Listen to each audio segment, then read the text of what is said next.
Welcome to Spoilers Intended, a podcast about series, novels, and films. For this episode, we're back to where it all began, on a world with too much sun to follow characters on the run. That's right, we're talking Disney Plus's Obi-Wan Kenobi.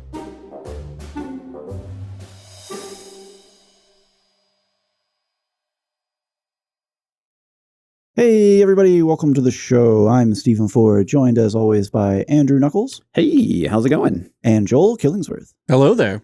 Hello there. I gave you that one. Thank you. I appreciate it. Speaking of gifts, we also have a special guest joining us for this episode, Ryan Denley. I was always here. You just weren't ready to see me.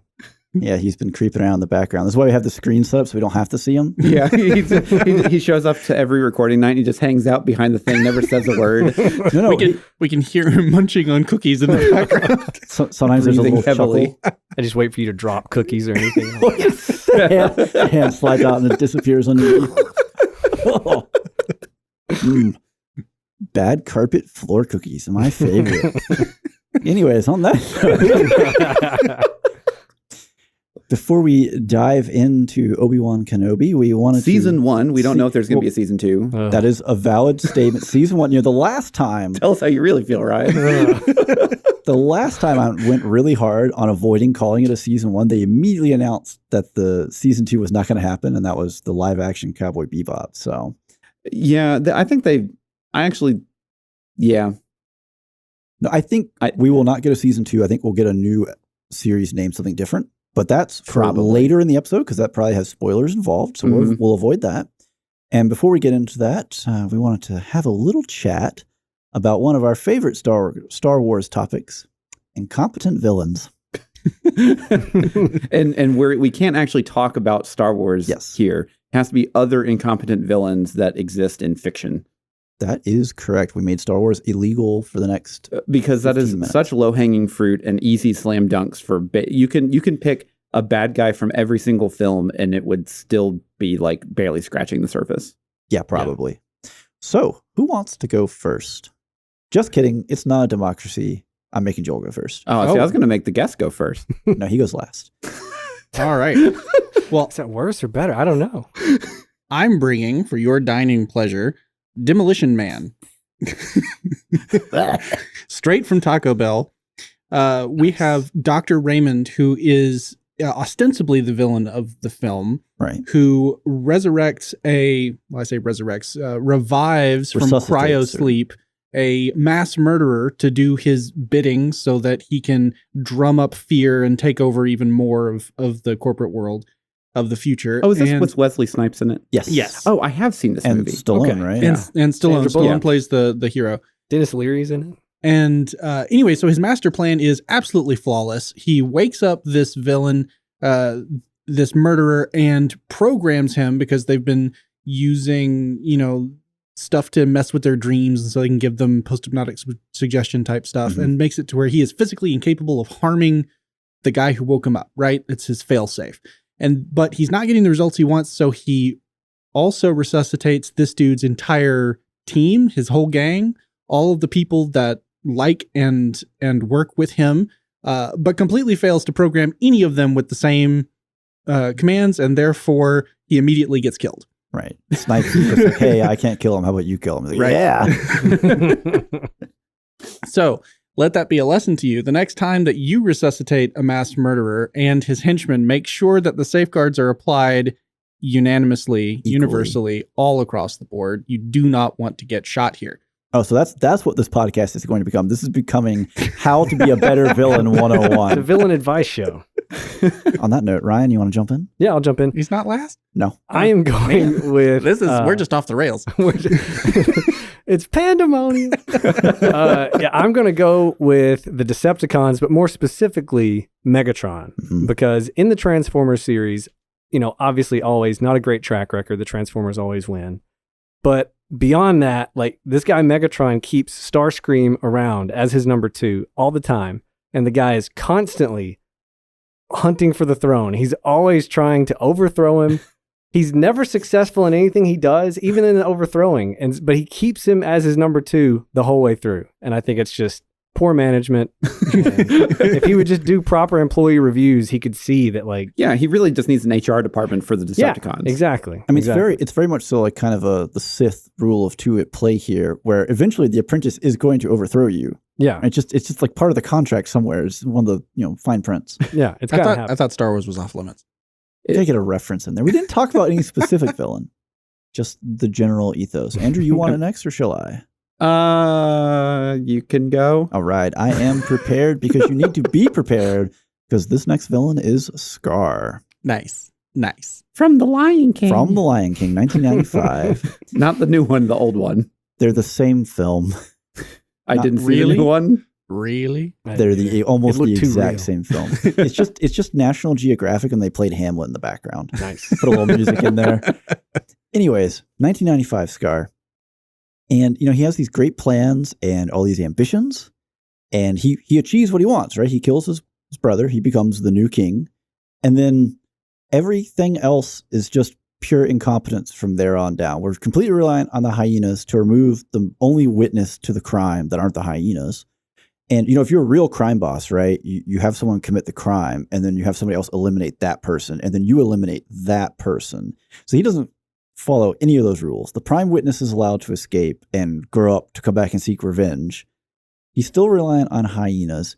He has such poor management of the Pride Lands that he eventually actually turns the people lions, who, to their mind, at least basically up to this point, were his loyal subjects against them, or against him, then manages to inadvertently drop, in an attempt to save his own life, terrible things about the hyenas in front of the hyenas, who then turn on him. And it's like, we want to talk about having an HR department. Like, this is like, you need the assistant who really manages the CEO, and he wants to say something, and she just kind of mutes it for that minute on the Zoom. And it's like, okay, you can talk now. He really needed one of those, and it just didn't happen. So, all right. So I am picking Voldemort from Harry Potter. And this is kind of like an entire, instead of like one singular person, because Voldemort is mostly capable, but his entire group of Death Eaters are so blatantly bad at what they do, where they have basically main characters almost every single book dead to rights every single time. And either they monologue, which is always a big problem with villains, or you have basically Voldemort only being the one that is like, well, I have to be the one to kill Harry. And there is some reasons towards the end, kind of. I mean, once you get to a certain point, you're like, well, if you want something done right, you got to do it yourself. Yeah, I mean, Lucius Malfoy is probably the best example of the most bumbling bad guy that is meant to, quotation marks, be this very like vicious kind of character. And he proceeds to just get his, butt whipped every single time. Right. Well, like at some point, how much can you actually lose to 8, 9, 10-year-olds and still be a competent human being? Much less villain. Well, yeah. And Mad-Eye Moody, or what's the bad guy's name that was who impersonated? I can't remember. It's the I don't know. David Tennant played him in the movie. Yeah, David Tennant's character from the movie, Barty Crouch. Yeah. And you have these like absurdly convoluted plots to get Harry to like the graveyard, when you could have just like made anything a port key instead of the one thing that was very hard for them to actually get to. I mean, if you want to talk about convoluted plots, the fact that the author really keyholed herself into the idea of every book is going to be an entire school year. Yeah. So like the plot has to develop at this very specific pace. Every book, there is no variation. Yeah. Well, also, didn't Voldemort, because like kind of pride or whatever, he committed to using a wand that didn't accept him or whatever? Yeah. Wasn't that like one of his flaws? Yeah. Like he basically picked up the Elder Wand and tried to make it work, and it just didn't, because it didn't accept him. But honestly, a lot of the problems though with him is just plot armor from Harry of just magic is magic, and his parents save him from the dead like at least 3 times. Thrice. Yeah, I mean, you can't even beat the people you already killed. Yeah. How bad are you? I mean, he couldn't even take over high school. Yeah, Darth Vader ruled a galaxy. unless you're not a main character, because you don't get 3. No. Yeah, no, you just die. Yeah, one strike, you're out. Yeah. Okay, so Obi-Wan. So yes, Obi-Wan. I think we need a synopsis. All right. So, synopsis of Obi-Wan. We've got 10 years after the events of Episode 3, Revenge of the Sith. Mm-hmm. We find Obi-Wan, who is kind of this broken, downtrodden figure hiding out on Tatooine. Always Tatooine. Always Tatooine. We come back to this place yet again, but refreshingly, we don't stay there long. So he gets a message from his good friend, Bail Organa, which, it's a pre-existing relationship. We're good with that. And he's asking for help because there is a problem with Leia. Someone's taken Leia, and Bail doesn't feel like he has anyone else to turn to for fear of drawing attention to Vader's daughter that he's hiding. Right. So then we follow Obi-Wan on a series of adventures to find Leia, get her back, and then deal with the consequences of making a spectacle of himself in the eyes of the Imperial Inquisition. Right, kind of going out into the wider world. Yeah. Mm-hmm. All right. Well, on that note, what did we give this for some scores? Am I doing this, or is Joel doing it?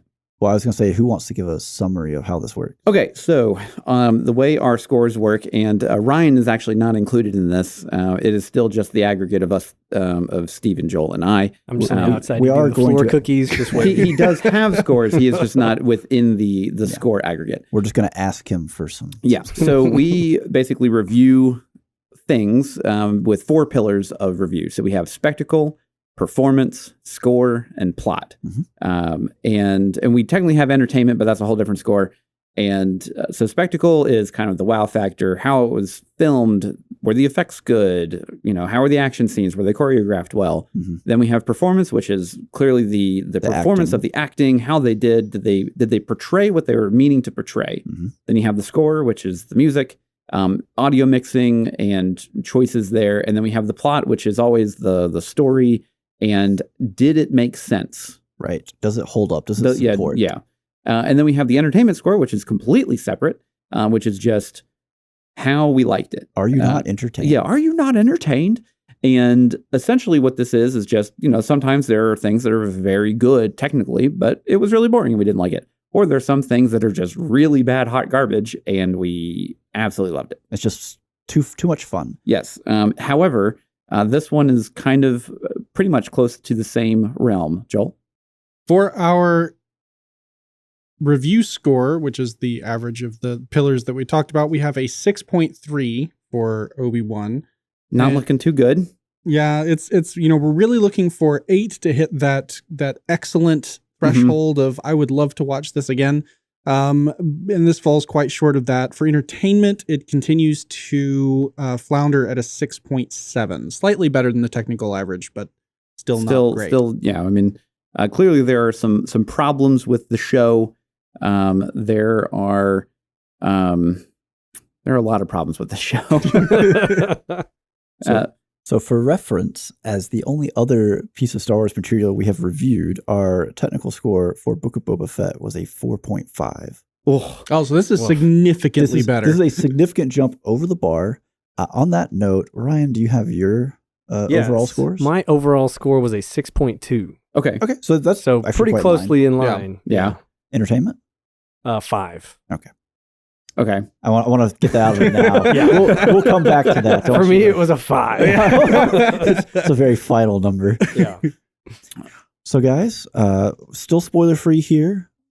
Just some general thoughts, maybe some positives, some could have done better, some you didn't like it. I'll let someone else go. Yeah, I'll throw out a positive right away. Uh-huh. And that is Ewan McGregor, right? So his performance front to back was fantastic and entertaining.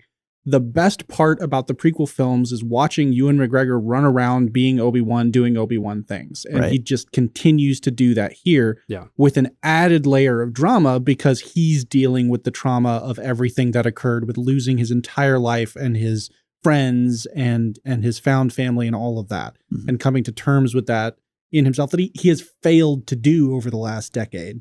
And so now all of this kind of comes to a head for him. And that was really great to watch. Yeah, seeing him come back to the screen as well as Hayden Christensen. Mm-hmm. I always want to reverse his name, so I want to call him Christian Haydenson. That's just not quite right. But Hayden Christensen as well was a total delight. Yeah. So yeah, I can't knock it there. Anybody else? I mean, I would just say overall, it like at its best, there are like a lot of really cool moments in this series. They're sandwiched by things that kind of bring the overall enjoyment of it down for me, and that even as cool as those moments are, they feel wholly unnecessary or almost unjustified in that, like, they don't really, in my opinion, bring anything to the greater Star Wars like canon lore. Mm-hmm. And at its worst, to me, it felt like Disney bought someone's fan fiction and turned it to life. It absolutely felt like decent fan fiction. Yeah. And like I agree completely. Yeah. Ewan McGregor was great, to watch. And there's a lot of performances in this that are, pretty good from some certain people. And there's cool moments. It's just overall, like my feeling of the show is I probably won't be watching it again. And if anything, I'll go back and I'll watch specific clips and specific moments rather than rewatch the entire series. Yeah. I think to build on that, like the two biggest problems in the whole piece are, one, it felt like the layout was such that they had very specific moments that they wanted to hit and no idea how to get from moment 1 to moment 2 to moment 3. Yeah. Right? And it's just really slapdash in there with the logistics and characters just teleporting around nonsensically. And then the second issue is the stakes that are involved in the whole story, because these are characters that we know where they come from and we know where they're going for the most part. And so when the question is, are they going to get out of this situation alive? Well, you know the answer to that. Yeah. And so they failed to ask better questions to hold up tension and keep the stakes high. Well, and with that, basically the only way, whenever you have a show like this where we know how everyone dies. Mm-hmm. At some point. At some point, we all know how they die. We've seen it. And so for the writers, it's very difficult for them to create situational stakes, where now you need to have emotional stakes of like what confrontation, who's gonna, like where's the drama happening, kind of. And for the most part, I actually thought that they did a good job of, like you guys have said, there were a couple there were some really good moments in the show, but they didn't really know how to like connect any of them. And whenever those moments do hit, they hit really hard. And it's like, wow, this is really good. Too bad, we have another 5 episodes worth of whatever the rest of this is. And you had to get to that point to do it. And I will definitely say this, it is way more entertaining than Book of Boba Fett was by a large margin. By a huge margin. And, you guys talked about Hayden Christensen and Ewan McGregor. The little girl that plays Leia, who's 10-year-old Leia, is honestly fantastic. I thought she was a joy on the screen because she was very spunky and she played that character how I think she needed to be played. Yeah, Vivian Lyra Blair is her name. And I mean, like there are also problems that come with that of just having, basically a young, essentially main character from a whole other, trilogy just kind of wedged into this to be kind of the MacGuffin. And because that there's no stakes with her either. Yeah. And because of that, it becomes a little bit more of okay, let's get through, these 20 minutes so we can see what the final arc of this episode is going to be. And I will say though, one thing that I really definitely enjoyed, and it reflects in my score too, is the lighting that they had, or basically, like, honestly, the show looks fantastic. Outside of a couple bad CGI pieces here and there, the actual, like, whenever there are any kind of lightsabers and dueling and that kind of stuff, honestly, the lighting looks fantastic. Well, it's the emotional moments in the middle of the duel and the way faces are lit is really well done.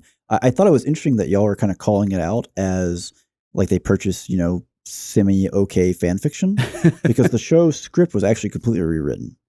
It was actually the initial script that they had was deemed too dark. by the powers that be, either Lucasfilm or the mouse. That would have been a lot better. Right? And whatever it was, it would have been better. So they bought a different fan fiction to do.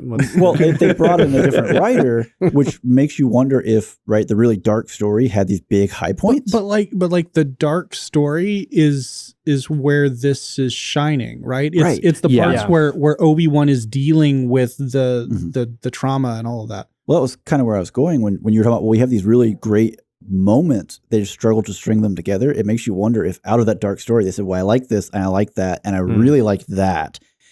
Hey, other dude, you want to connect these dots for me? And they're just like, how do I do it without killing a bunch of people? Like, you can't do that. The other thing is too, just talking about writers. So there was a writer for the first 4 episodes, and then they changed writers for the last 2 episodes, and it absolutely shows. Yeah, you feel a difference, a very big difference in tone and quality of the writing. I'm not saying, because there were definitely some good moments in the first 4 episodes. It's just the last 2 episodes are like the tour de force of exactly what everyone kind of wanted from like the start of the season. Yeah, and we got to episode 5 and we're like, okay, where is this going? We're like, oh, this was actually pretty good. And part of that is an unfair comparison because, you get to the end and, well, that's climax material. And that's why so whatever emotion we build. Disney especially struggles with this new streaming format of, well, I think they did like pretty good in Mandalorian season 1 of like some episodes are 32 minutes long, some are an hour and 5. With Obi-Wan, I feel like they stuck really rigidly to like a 45-minute episode thing. And I feel like it's the 6-episode arc that like they probably could have made this a 4-episode arc. And some episodes, you watch it and you feel like, well, this could have been a longer episode. I want to know more about that. I want to explore this. Why are you not doing that? And then other episodes felt like too long, or sections of it felt like they were drawing it out for time or something. And like you could have even completely gone the other direction and pushed it out to 10 or 12 episodes and given more. Really, really built up a lot of side characters and their story. And then you have real stakes, right? Because then Obi-Wan's got his main thing that he's doing, but his actions affect everyone around him. Yeah. And, the stuff that they're going through, you have no idea how it turns out. And so you're really invested. I have some ideas for how they could have done that, but I'll save that for the spoiler section because it gets into tweaks. When you get into the nitty gritty, you'd be like, well, I didn't like it when they did it this way, which is a spoiler. So I would do it that way, which is, also a spoiler. My wife and I both kind of struggle with the idea of like, would this have been better as a movie with more budget? Like more budget at it and compress the story to, 2.5 hours. 2 hours would have probably been fine. That's kind of the thing is like, you could either go way, way shorter than what it was, or you expand it out completely to be like a 10 or 12 episode series, and then you can really take time to develop side characters and do a lot more multiple storylines to really make it to where, okay, well, we know what Obi-Wan's doing, but let's see what this guy's doing, and we actually care about this guy. Oh no, he died. And I think that what happened is we took a movie's worth of content and we spread it out to 6 episodes without adding in the content justify the extra runtime. Exactly. Yeah. But again, I think Disney is very like with all their Marvel shows, with most of the Mandalorian stuff, they're trying to stick to like the 6-episode run. This is their like 6 to 8-ish. Yeah. Whereas I feel like Netflix, Amazon Prime, they just kind of do it however. Okay, this show needs 9 episodes this season, and that's it. Or HBO even they'll go like 11 episodes, 13 episodes. They don't have like as narrow of an idea of what this has to be. We need an even 10. We need an 8. We can do 11. We could do 14. Well, and that's the kind of the thing with these without broadcast in mind, you don't have to sign up for all these contracts of things and everything. So unless there's something with like the director has, I'm going to direct 6 episodes. That's my quota cap, for you to hire me kind of thing. Or balancing like the actors too. This guy will sign up for 8 episodes, but she'll only sign up for 6. Well, it looks like we're doing 6 if we want. Yeah. I don't like spoilers. They're coarse and rough and irritating, and they get everywhere. Hello there. Have you heard of spoilersintendedpodcast.com? It's a great resource for all of our content.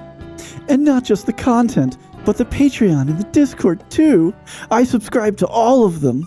Now this is podcasting.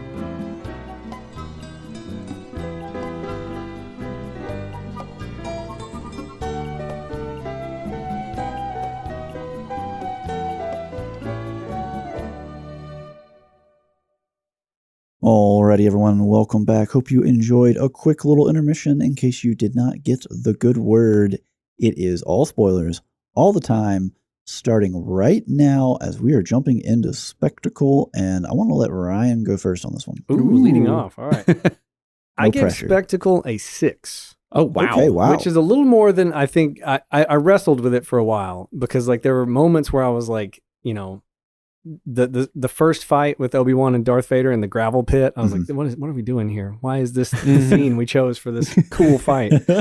But I do think, for me at least, a lot of the spectacle came in some of those bigger moments, like the final fight with Anakin and Obi-Wan. That was almost more emotional spectacle, is how I would like classify it. So like there's some stuff that they say to each other, you know, in that final fight, and there are things that happened that I think pushed it up a little bit for me. But there's an execution problem across the show in terms of like the way it was shot, the way it was edited, the way, you know, the writing stuff, that like it was hard for me not to like let that stuff pull the spectacle down, because even when these cool moments, like I was talking about earlier, hit, it's like it's surrounded by dumb stuff. So you have, like I literally had moments where I had to stop and rewind because I was so preoccupied with something that happened to the scene before of like, what? Why didn't the Star Destroyer just go after the rebels and Darth Vader and his ship go after Obi-Wan? But that's plot, though. Now That's we're what I'm saying. But what I'm saying is like, I could not enjoy the spectacle because I'm so in my head going like, why didn't this happen? So then when the moment's happening, I got to rewind and watch this fight again because I'm not paying attention to what's happening. And then when I watched just the fight, like by itself, I was like, this is a really cool fight. I kind of like the choreography. Some force powers get out of control there specifically in the end. But that to me is like the spectacle of a lot of the scenes was good if you just look at like the pure, I guess, the entertainment of those cool moments. Yeah. Right. And again, the emotional spectacle that happened in some of those things.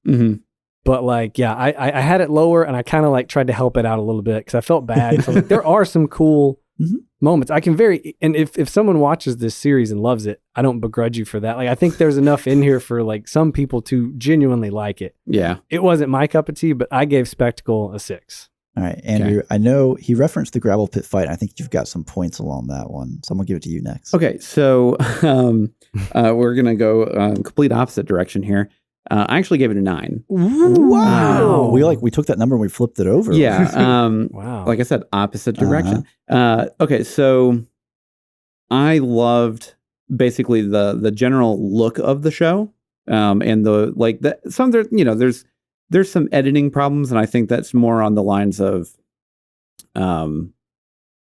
it's kind of like Star Wars has always been kind of campy with how it edits its things. Yeah. And like the weird the wipe transitions and everything like that. We didn't really get those. No, now you mentioned I don't think there were any wipe transitions. No. But I mean, like it always has a very like archaic kind of editing style. Yeah. And it doesn't, I don't think Star Wars really lends itself to like multiple storytelling a lot of times. Like it doesn't do really good job. It does very good job at like, here's a scene, here's a scene, here's a scene. And they're all interconnected compared to Stranger Things is a good example for this past season. Like they're telling like 7 different stories over the course of an hour.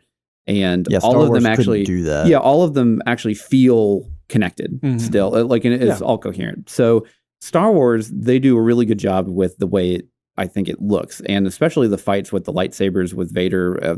Basically the 3 times that Vader actually fights. The lighting, it's just absolutely fantastic. Yeah. Especially whenever they're in the gravel pit.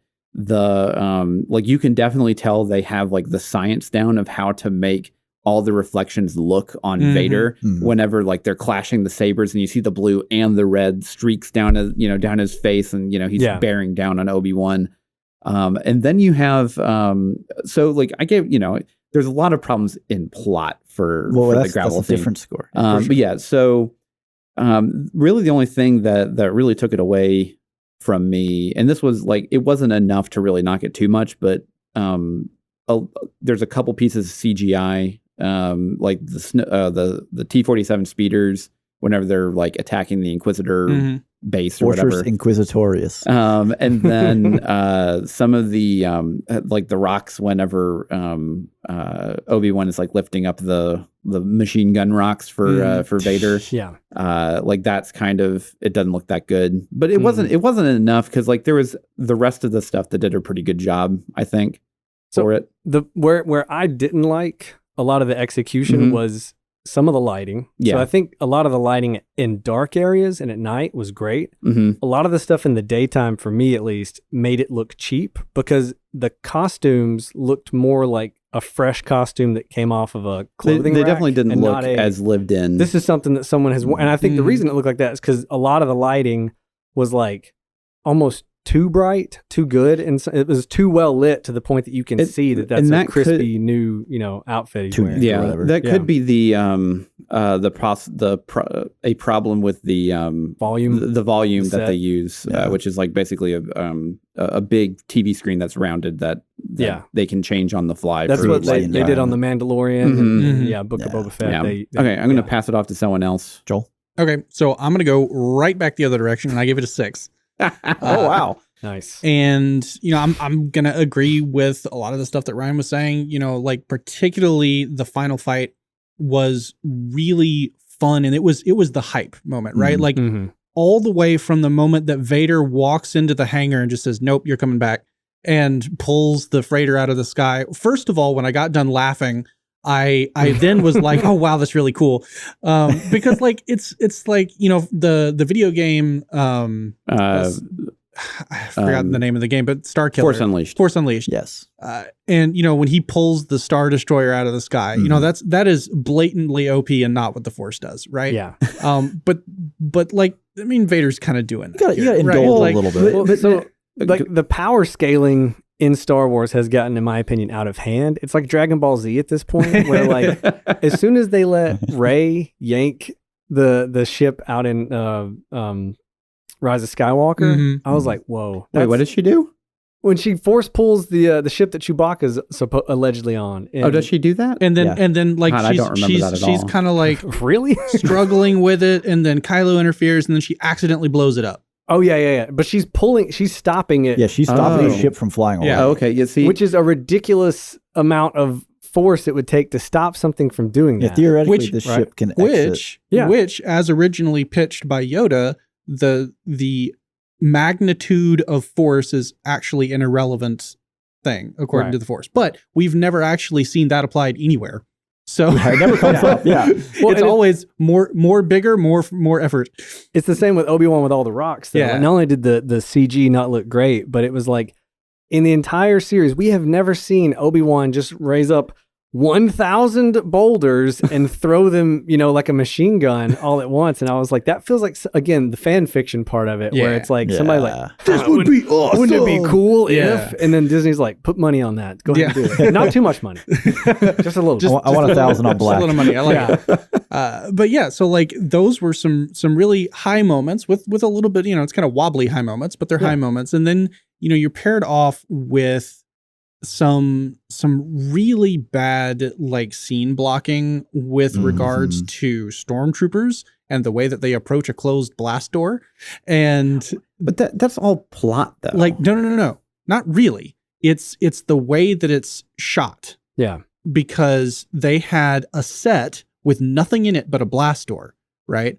And so they were just like, all right, you guys just line up, right? And then when we actually go into the shooting, I want everybody to not use any cover, and the first good guy who's not wearing any armor to die is because a stormtrooper shot them from literally 1 foot away.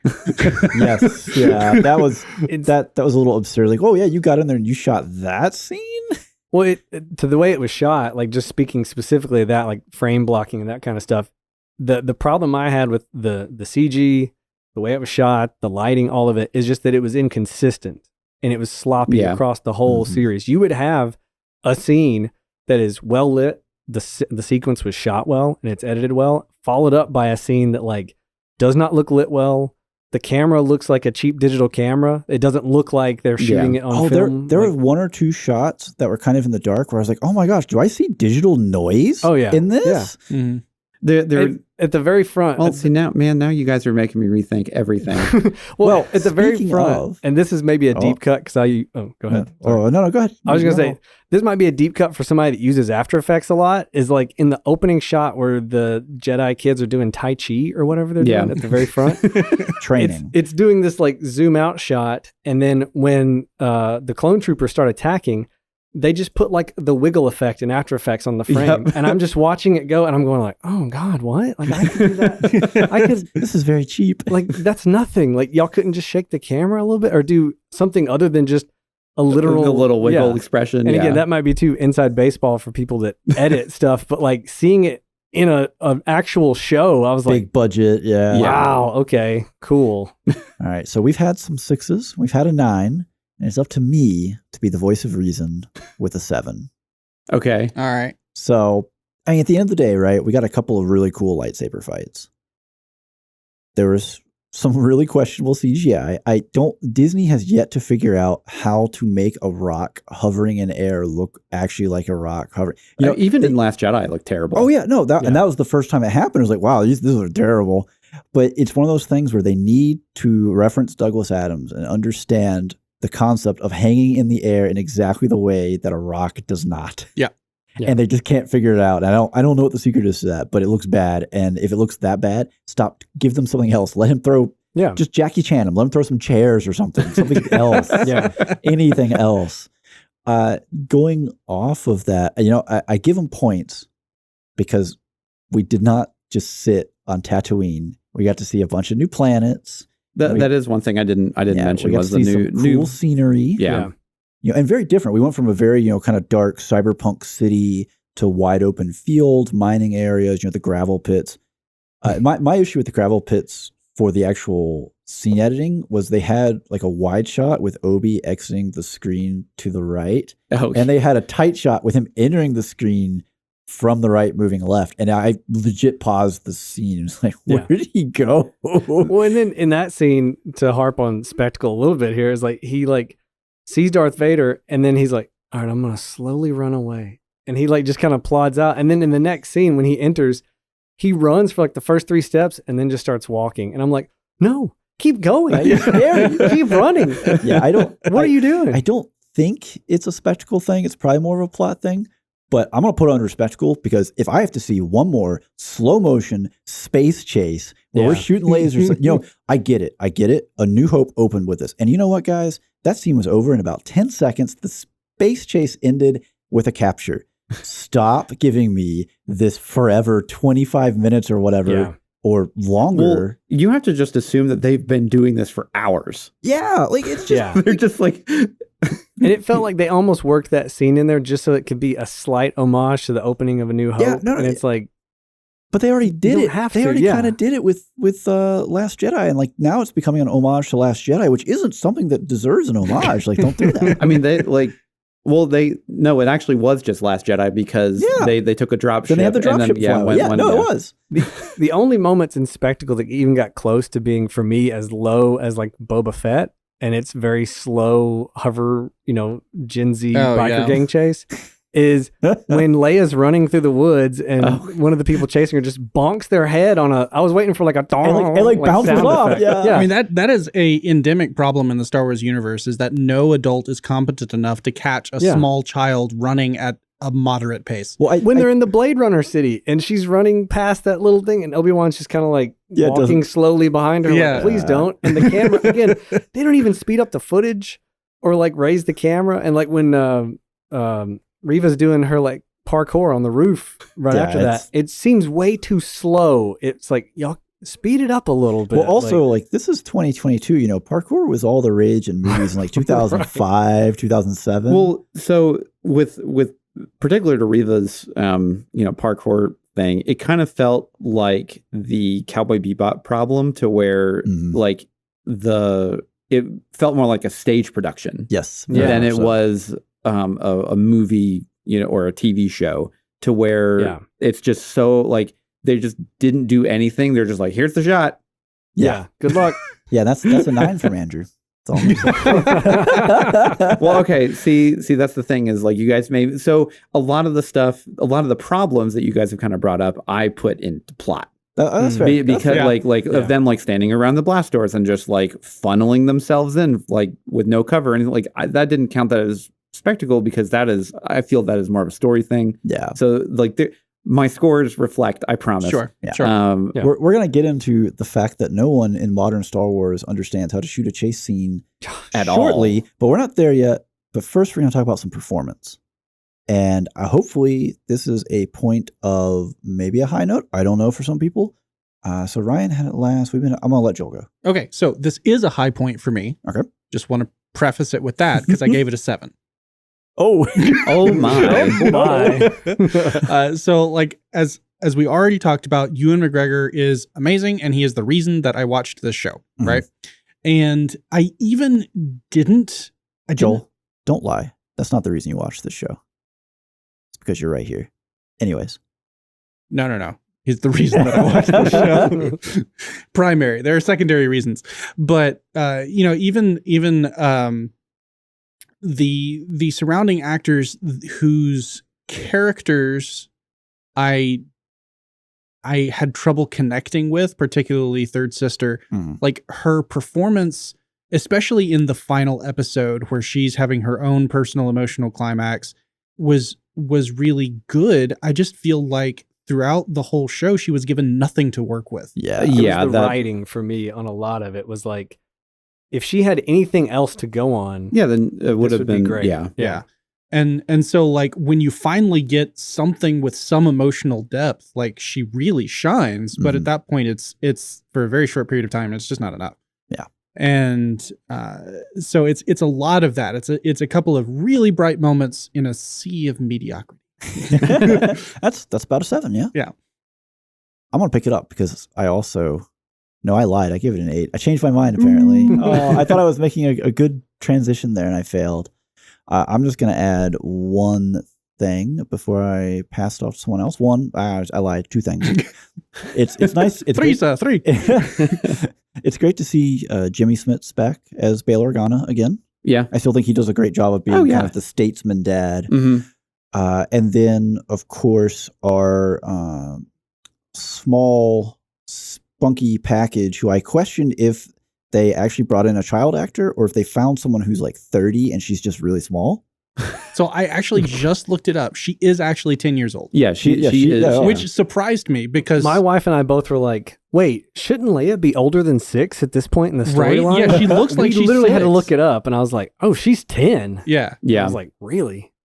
But yeah, I think she was a real delight. Oh yeah. There were some limitations again because she is still a child. Yeah, she's still a kid. A kid. There's just it's not going to be there sometimes. But I think her chemistry and interactions with McGregor. Oh yeah, were really good. The scene whenever I think it was maybe at the end of episode 4, and like she's kind of coming to the realization that like essentially she got people killed just by existing essentially. And the moment that where they're sitting on the escape shuttle and they're they hold each other's hands and they just kind of like just look at each other. I'm just like, oh man, I like that. That's it's really nice. Yeah. It's not nice, but it's great trauma. Yeah, I love that trauma. It's dark and it's deep. Yeah. And we could have had a whole season of that. Yeah. that is quite true. All right, who wants it next? I'll go. I also gave it an 8. Okay. I thought that Leia's actress was really good for a 10-year-old kid, and most of the time, I feel children actors to be relatively grating, unless like when I was a kid, I liked Anakin as a kid, but as I grow up, I'm like, ooh man, he's pretty tough. That's wizard. But are you an angel? Oh my gosh. But poor kid. I do agree with Reva. Like she just wasn't given anything until like the last 2 episodes, and then you're like, oh, she can act. Like this is really nice, and it's unfortunate that she just didn't have enough to go on at the early because she was just a very one-dimensional character up until basically the middle of episode 4. That, and again, like some of the dialogue they had her say didn't feel like something someone in the Star Wars universe would say. Yeah. And it's like she delivered it, but it it struck me as like, what? Out of place. And it wasn't because of her delivery. It was because like, who wrote this? Like, that's not how this and like would, yeah. And like, there's a lot of like plot reasons here too, which we need to go over and plot more. But she just really didn't have a well-defined conflict for her to engage with. Yeah. From a performance perspective. Now kind of going to some of the better stuff. Hayden Christensen honestly did fantastic unfortunately, he only got like, maybe like 5 minutes of actual screen time. And if you divide that by the square inches of him that you get to see, then that's but his the little performance per capita. Him and Ewan doing the flashback was really good. That was really nice. You could definitely feel that they were in the groove and they still had the chemistry that everyone kind of loved for them. And then this kind of harkens back a little more to Spectacle, but they did a really good job of having Hayden Christensen in the flashback using the same poses and fighting style that Vader is using throughout the series. Yep. Also, the fact that Vader never wields a lightsaber with more than one hand until the final fight was just, ugh. Yeah, and I actually really like that they didn't de-age him. Yeah. For that, I'm glad that they just kept him as 40-year-old Hayden Christensen. I can accept it a lot easier than you giving me the uncanny valley. De-aged. But yeah, I mean, a couple of the side characters like Ice Cube's son, Roken. and then Tala. She was actually pretty good. She was decent, yeah. And I'm glad that you really had like essentially 4 or 3 episodes with her, so you got to actually get to know her a little bit more, and you actually cared if she died. And then there were stakes, and it was almost like if we'd had a 12 episode, or we could have had more of this. Yep. Yeah. Ryan. I gave it an 8. The only thing I would touch on here is just that, like, the reason I gave it an 8 is Ewan McGregor. Period. Yeah. Like, I think he as Obi-Wan is just so much fun to watch. He was always. I feel like the character of Obi-Wan in the prequels is kind of bland, but his performance was always great. Like, he perfect casting. He took the role and he elevated it up to a spot of something being something really interesting. Yeah, and so watching him was great. I disagree a little bit on Child Leia, because I feel like her performance, and this is not a knock to her because she's a child actor. I feel like it was, and this is bordering on plot a little bit, but I feel like when you have a child actor, you need to utilize them as little as possible. You know what I mean? Yeah. Because the more you use them, the more you run into the chance of having like an Anakin from Phantom Menace moments of like now this is there was a couple of lines she delivered that definitely sounded like she was reading a line. Yeah.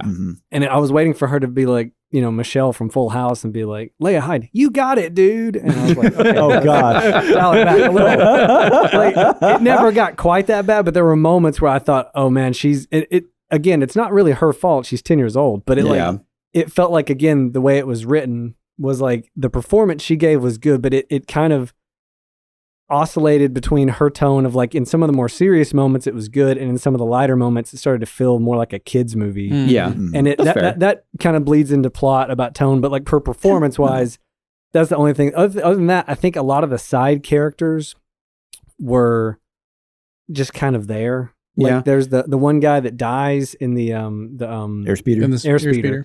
And I remember when he died, I was Wade. like, what was that guy's name? Wade. And then she goes, Wade. And I go, oh, it was Wade. Yeah. It's like, the performance of him and that girl, the other rebel people, was like, fine. There's not enough space. I want to put a anything. pin in that point exactly because I want to come back to it with plot. Okay. Can we say how I'm already tired of the noble sentient robot that is protecting his person?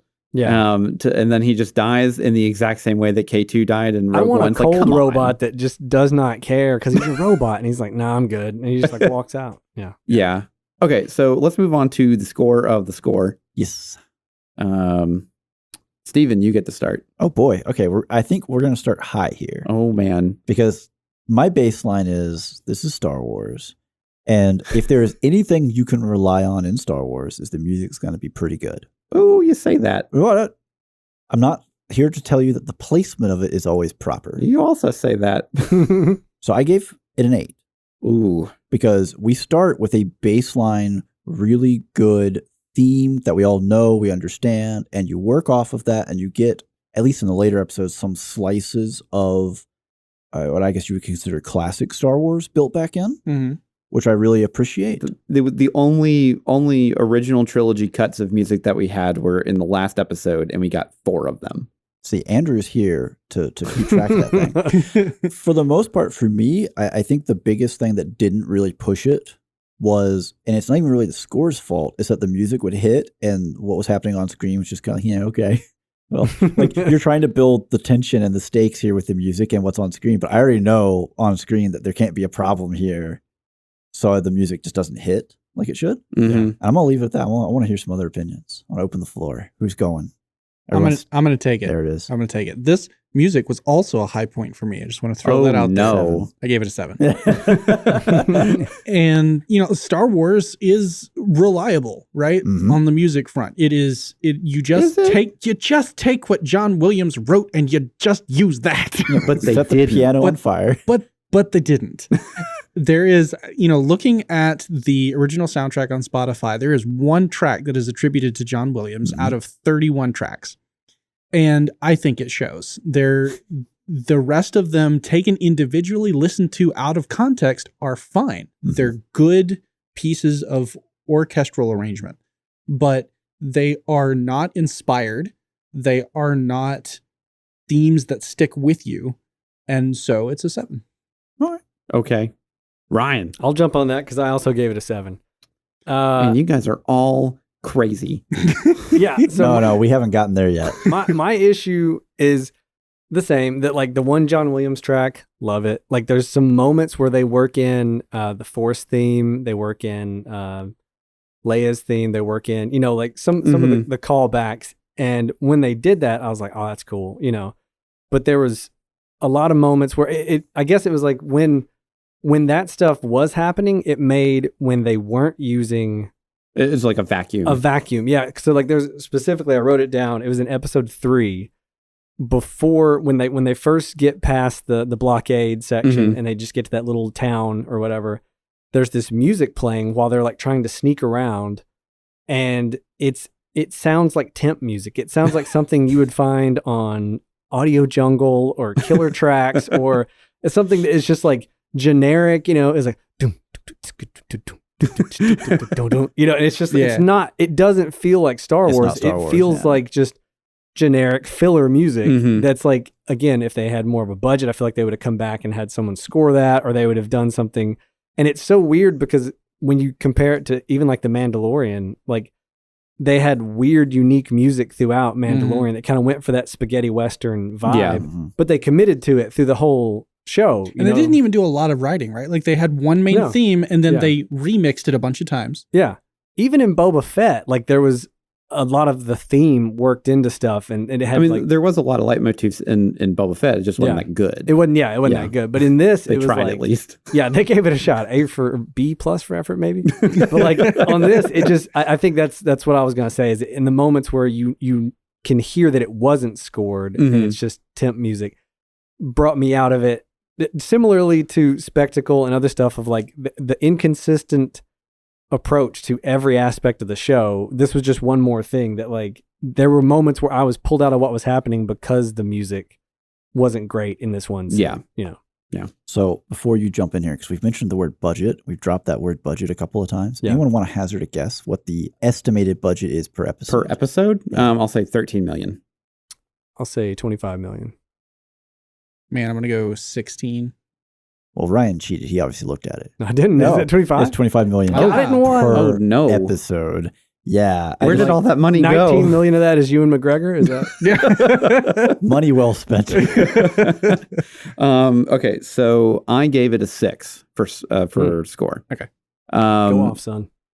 Okay, so the trailers these days absolutely just kill me. Yeah. Because one, they're pure bait and switches at this point. Yes. And I've almost, like, if we didn't have a podcast, I've almost written off just watching any kind of preview or trailer at least like 4 4 times within the past like year, where I'm just like, I'm so tired of like either the whole movie being spoiled for me, or it literally not being this at all.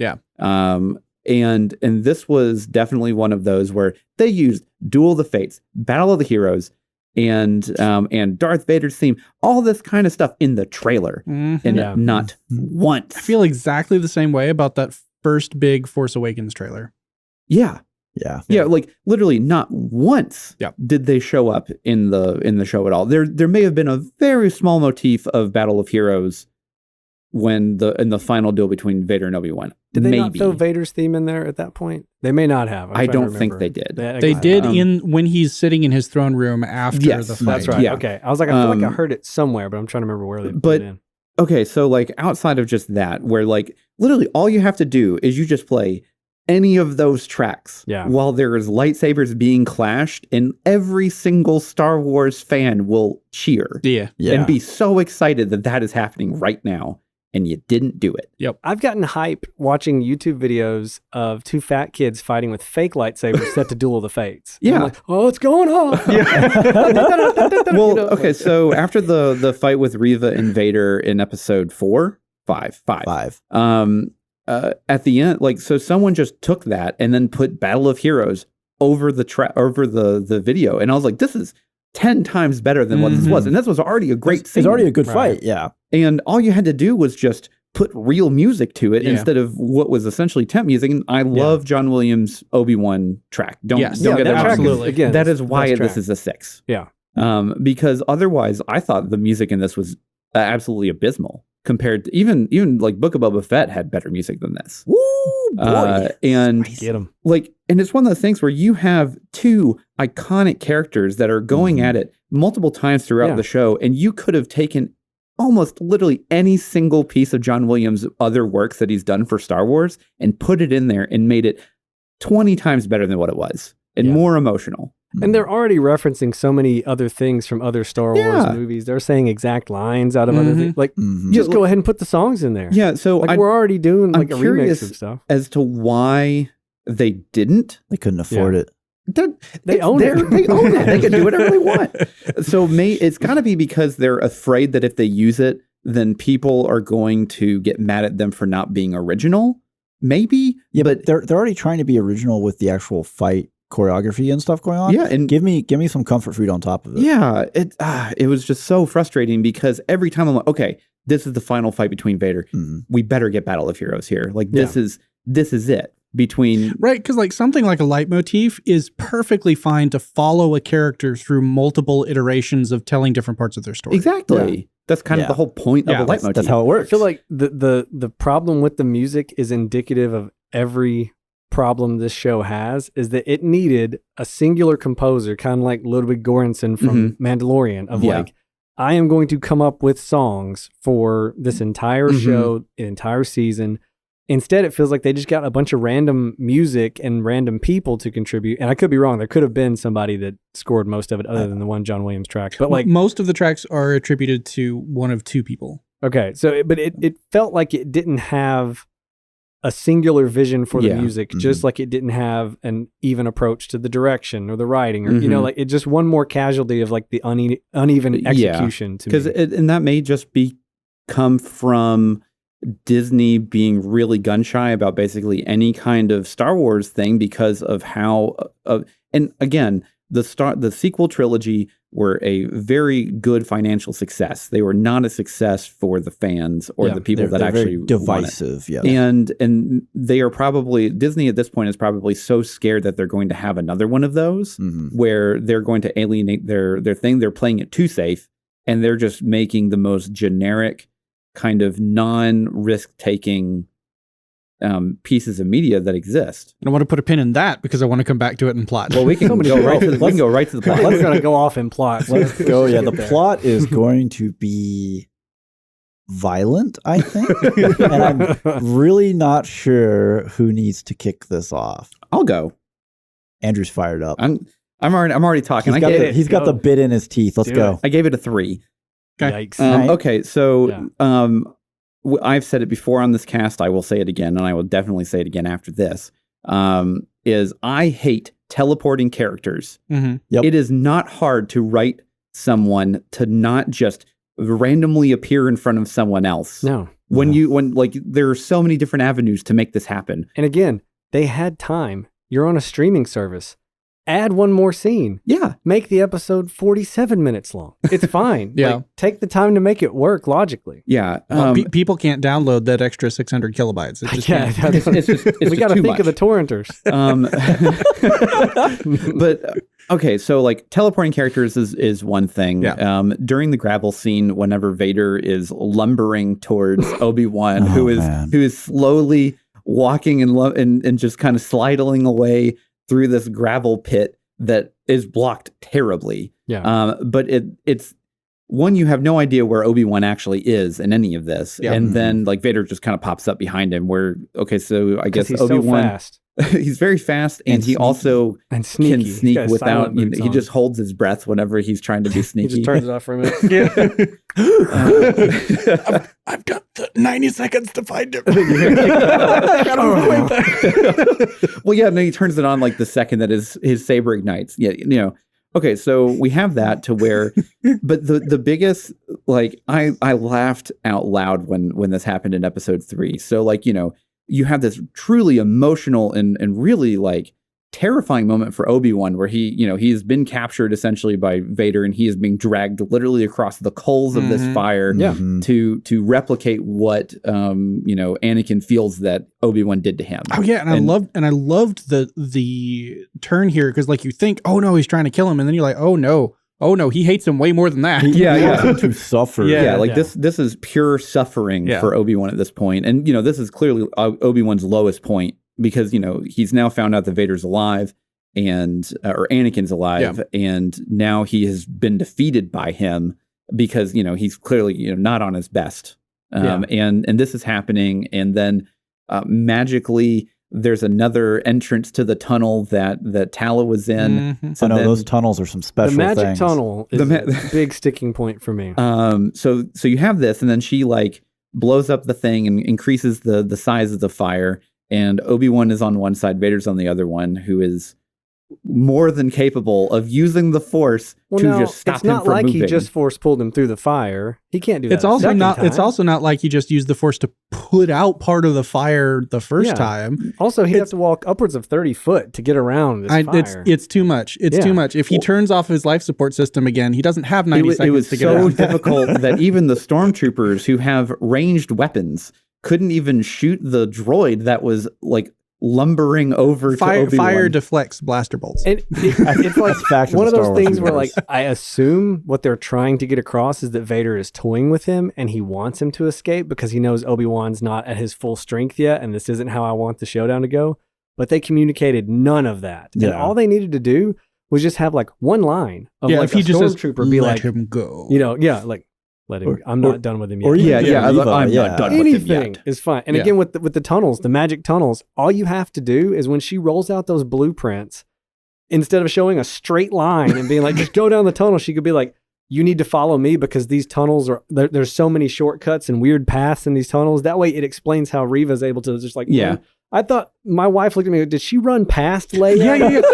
Kill the dude in the hangar and then wait for her? Yeah, because there's that moment where Reva has found the safe house and is coming up the tunnel. Yeah. And then the officer turncoat lady is like, Tala? okay, you go ahead. I've got to go back. At that moment, I'm like, oh, this is where she dies. Yeah. She's going to sacrifice herself to slow Reva down just enough so that Leia can get away. No, they passed in the hallway. What? Which way are you going? You're chasing the kid? She's down there. I'm going to go this way with Obi-Wan? Reva did like the creepy Spider-Man thing where she like stuck to the roof and scuttled past.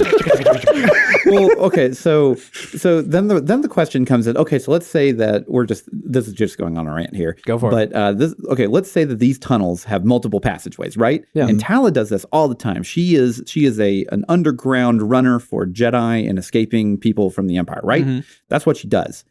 Why would you not just take the fastest route with Leia in the first place? In the first place, yeah. Well, you have to assume that they got like halfway through, and then she's like, "Leia, go that way," and then Leia has no clue where she's going. So So at that point, you've got further shortcuts they haven't made it to that she doesn't take. Like that's the only way it makes sense. That's the only way it makes sense. Okay, so we're gonna move away from episode 3. I am not done yet. Keep going. Okay, so now we're gonna go into actually no, I'm gonna let you have this one, Steven. I was gonna go to episode 4 with Inquisitorius. Buddy, let's go to some Fortress Inquisitorius. So anyone want to hazard? Was I higher or lower than Andrew? You were at least the same, higher, if not lower. Not the same. No, I gave it a 2. Yeah. Oh, no, you know what? It earned this because episode 4. I just want to say, we start an episode and Obi is recovering from his encounter. Right, he's had the healing, but he still needs the mental healing, and he kind of fatigued still. Doesn't have his force powers right. So so we know this. He's kind of the weak link. So our plan is, Obi-Wan, you need to swim an indeterminate amount of water, a distance through the water, to go into the underwater entrance into the fortress that's important enough for us to have a stormtrooper outside guarding, but not important enough for us to put a grate over. Ignoring the concept of who is it? Did they hire like Gungans or whatever? Gungans, right? Gungans swim. Yeah, that's the thing. Do they hire them? We don't know. And then they like to go fishing. They apparently, yeah. It's like ice fishing. They have the guarded fishing hole. Yeah, the Inquisitors are all standing around with their lightsabers and they stab down. Oh, I got away again. I killed it. So then we have the cool heist-esque moment of you Solid Snake. You sneak up behind the stormtrooper. That was a really cool scene. I did like that. I'll let that slide. And Obi-Wan throws the body in the pool in the armor and it's just like, I'm still a Jedi. I'm just gonna walk through this fortress. No big deal. Yeah, I was like, is he gonna take the armor? Yeah, right. No, perfect. Like okay. we're gonna recreate A New Hope. A riff on A New Hope. He must right? not have been his size. Yeah. Well, he's also not damp. He just swam for hours. I guess Jedi robes repel water. Again, brand new off the wardrobe rack. Here, put this on. Yeah. Just issues there. Yeah. Still in episode 4. Okay. We have this fortress, right? It's a big, imposing, intimidating place. And we see it, right? There's a bunch of shuttles in the bay. There's racks of TIE fighters on the roof, right? This place big. is big and it is ready to go. Like, you don't just have these TIE fighters on these ready racks. I actually looked at them and thought, do they make the pilots just sit in there all day? Like this is your duty station? You're like just waiting for an emergency so we can instant launch? Or is there a way to climb down? Well, clearly that didn't happen. It didn't matter because they don't have an early warning system because 2 T-47 airspeeders made to haul sewage just zipped right on in, right up on them, shot up the landing field, and there's no like Krennic is up in the top going, "Are we blind?" Yeah. Like, do we not have a sensor scan? Do we just not know that this is going to happen? 2 low flying, fast moving. They went under the radar. They were not under the radar. No such thing as that. Quick question: these speeders, it's the same ones from Empire Strikes Back, yes. correct? No. Different configuration. Different same configuration. model. Yes. Same, very in my head, speeder. they were the same, and the back seat holds 1 person, and 4 people crawled into one. And I had this picture of them just like up against the glass, sitting on each other. Oh, like they started to split up, and Obi's like, no, everyone in this one. Why? Don't worry about it. Just get in this one. Lord Wade. So if you actually go back to that scene, whenever it does land and they do get in it, you can see basically 2 hatches open. Yeah, there's a bunch of doors open. It's like the luxury model. Yeah, well, this is basically just the sedan instead of the coupe. The sedan, the hatchback version. Yeah. Okay, got it. When the rebels went out to fight on Hoth, they had the GTI version. Yeah. I mean, I don't know. I mean, episode 4 is just. I mean, there's so many other issues here. We have the whole like, oh no, Obi's holding the water back. What if he can't do it? Will he die? Who cares? Moment. And then of course we flood the hallway and all the stormtroopers immediately drown. Yeah, we cut from that and they are just floating down. And I guess you got bashed into the wall by the water, but even like stormtroopers always die instantly, regardless of if they get hit by a stick or a rock or a laser bolt. Well, the one guy who fell onto the laser fence and got cut in half, he gets a pass. He can die instantly. He's totally allowed to die immediately. He totally gets to die instantly there. Except I mean, if he was Darth Maul, he would not have. Just saying. Well, but see, Rage would have kept him Darth going. Maul was angry. That dude wasn't angry yet. He was just surprised. Yeah. Oh. All right. Before I just start digging into other episodes, who wants it? I want it, and I'm gonna stick on episode 4 for a minute. Okay. Because I want to talk about Wade. Give us a score first. Wade. Okay. I was very kind because I absolutely loved some of the character arc work, and I gave it a 5. Okay. That's acceptable. You're so brave. But okay, so Wade. The problem with Wade. Every time you say this, we have a friend whose name is Wade who actually complains like, "Oh, it's the first time a Star Wars character is named after me. He immediately died." I have a brother whose name is Wade. It's Even okay. better.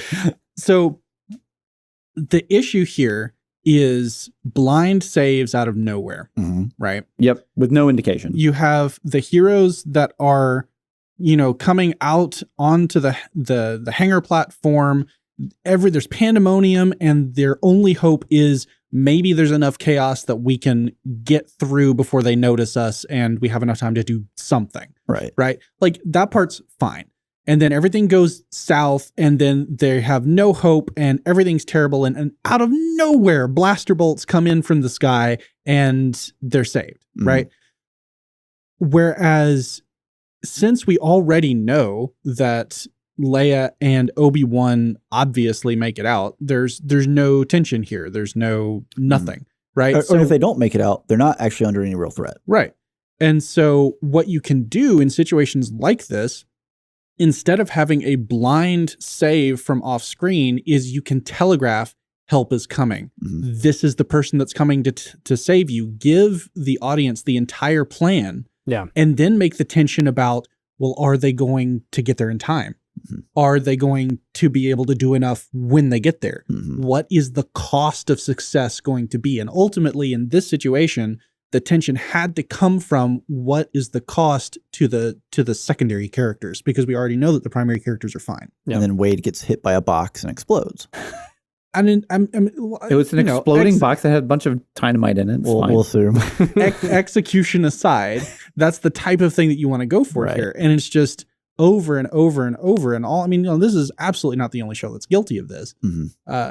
Basically, the entire Hobbit trilogy is just a sequence of blind saves. No. There's a Hobbit trilogy? Yeah, you invoked a bad name. I'm sorry. I apologize. I recant. But anyway, so that is the problem with Wade. It is an endemic problem of lazy writing. Yes. So moving on to more lazy writing, I have one more salient point to make. And that is that the entire show, in its best moments, is purely derivative. That again, the Disney has learned the wrong lessons from the sequel trilogy, and they're like, oh, these people don't want anything new. We just do old stuff now. Right? No, go away. That is, but they were doing old stuff in the sequel trilogy. Is the thing. But that's the lessons they have learned, because we just get rehashes of old, comfortable, tired material. Yeah. So in this specifically, starting with episode 4 with the Fortress Inquisitorius, the entire sequence is a rehash and a retelling of an entire game level from Jedi Fallen Order. Yeah. You do even down to the flooding glass hallway scene. Yeah. Oh, really? The whole time I was watching, I was like, I've played this level. People complained that it felt like a video game level because it was a video game level. I did like the way that the Imperial base looked, like inside. Like, it's good. It's great design. Yeah, like the set design was really good. And like once you introduce a new kind of category of villain in the Inquisitors, like you got to give them a base. You got to make them cool. And they've done a good job with that. Reva's force powers were very inconsistent. Everything. You can take Reva out of that sentence. All force powers are very inconsistent. Well, there are disbelief dollars that can happen here, right? Yes. And they spent them fast. And I can accept that Vader and Obi-Wan are very strong in the Force. And maybe, we haven't seen, people lift up rocks and throw them like machine guns, right? Sure. We haven't seen that. This is the first time we've seen that. It's still not out of the realm of possibility that Obi-Wan would be able to do that. They have telekinesis. This is a thing that you could do with telekinesis if it's strong enough and blah, blah, blah. Exactly, yeah. Same thing with Vader stopping the transport and everything. Like those are acceptable. But then there's just some things that like that the other people did that just kind of, I was like, what are you doing? Like with the mind reading that she does with one person one time and then never uses again? Yeah, super speed. And if you have sorry, go ahead, Ryan. No, I was just gonna say that one of the notes I have is like things just happen for a reason. And like there's some people that just have information that she uses the Kylo Ren style I'm going to pull information out of you once, and then doesn't other times, and then just like sniffs things out other times. Like when you have that power, you would just use it all the time. all the time. Well, especially if you don't have oversight and nobody telling you no. There's no consequence of right? it. Yeah. But back to other derivative stuff, because I have one more really big one that's a problem because it happens in the climax, right? With, you have the final fight between Obi-Wan and Vader, and you have this really powerful moment after Obi-Wan's landed a big hit and he's cracked open Vader's helmet, and you get to see, Hayden Christensen's, I can't pronounce the name, heavily scar made up half of his face. Yeah. And there's the really, really great sound design moment of kind of shifting back and forth between his really voice and James Earl Jones' voice and kind of a robot-y in between. Yeah. Really, really great. That entire scene is a ripoff of an episode of Rebels. Yep. With Ahsoka. Yeah, I haven't seen it, but I've which seen is pretty much like the pinnacle of Rebels. Right. Yeah. But I did like in that scene where they're shifting between the red light and the blue light on his face because of the sabers, and depending on what he's saying, I thought that was good. And even too, like the lines in there were fantastic. Like I loved early in the fight where he's like you found your strength, but the weakness remains. It's like it was such a poetic condemnation of like how dismissive he is of Obi-Wan and his clinging to the Jedi ways. Yeah. Ryan. All right. I gave the plot a 4. I was generous. I had it down as a 3. And then again, after talking to my brother and he just kind of hearing like an outside perspective, I bumped it up to a 4 because of I would say the emotional moments, the emotional plot. Yeah. Like the character plot between, Obi-Wan and Anakin, and that stuff. Yeah. But as far as like moments that happen in plot holes, I'm just going to rapid fire some and you stop me if I get to one you want to talk about. Okay. In the last episode, again, they make that binary choice of like, well, first off, they're in this ship trying to escape, and Darth Vader and everybody's like, don't send any TIE fighters out after him. Just keep shooting. Too logical. And the guy's like, what about the tractor beam? Hush, who said that? We're not using the tractor beam. Just keep going. Let's give them 20 minutes to 2 hours to think about what they got to do.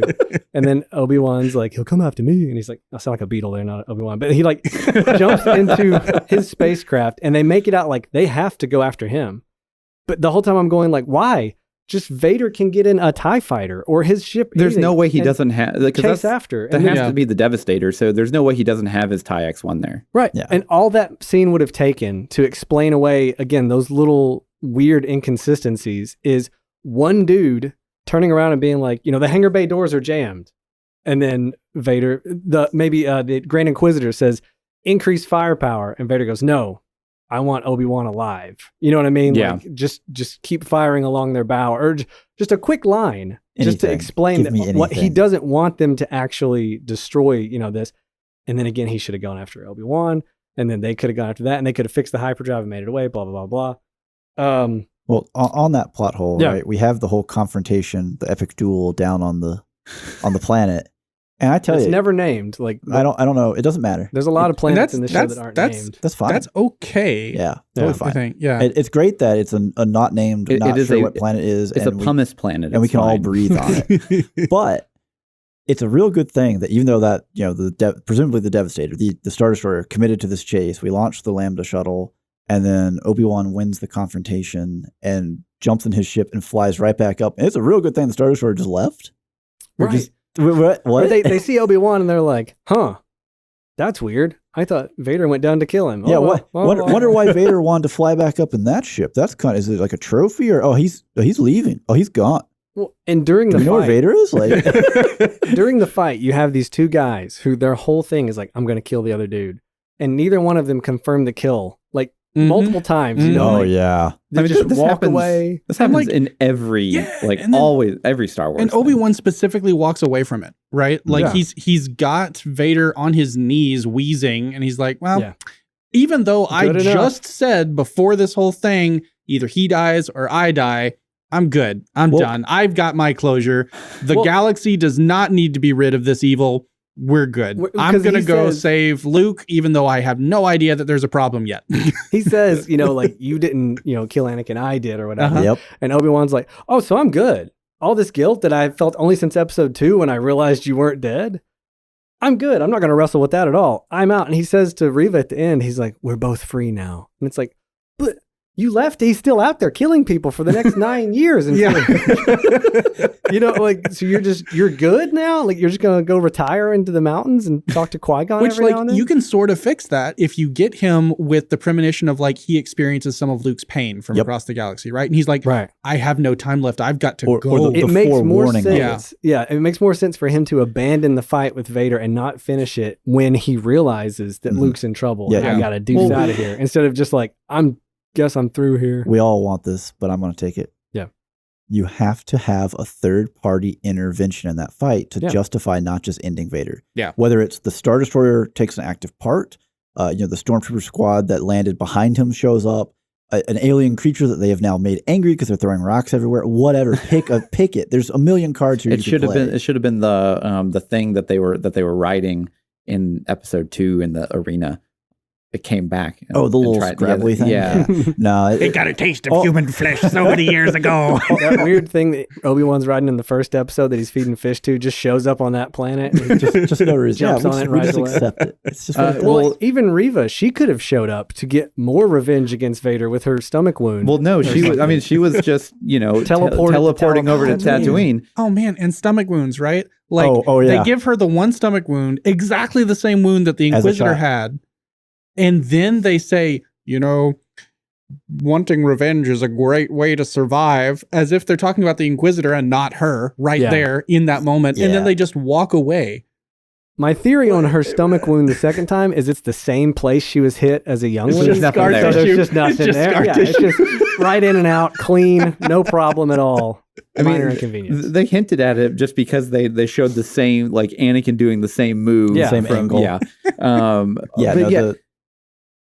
Go ahead. No. The non-consequence of stomach wounds. It just makes Qui-Gon look worse and worse. He took one and died. Reva took 2. She's still fine. Maul got cut in half, and he was fine. He's just mad about it. That's all there was to it. And the plot, again, complaining about specific scenes. Can we talk about how, Bail Organa is just like, let me just send this message across the galaxy that like gosh. totally blows up our whole secret plan here. But then also when she finds it, takes like context from like 2 or 3 words and it's like, I guess Luke's Anakin's kid. I guess I better zoom over there and get him. Because at no point does he say Vader's child, Anakin's child. He just says, she just knows. Tatooine, Owen, child.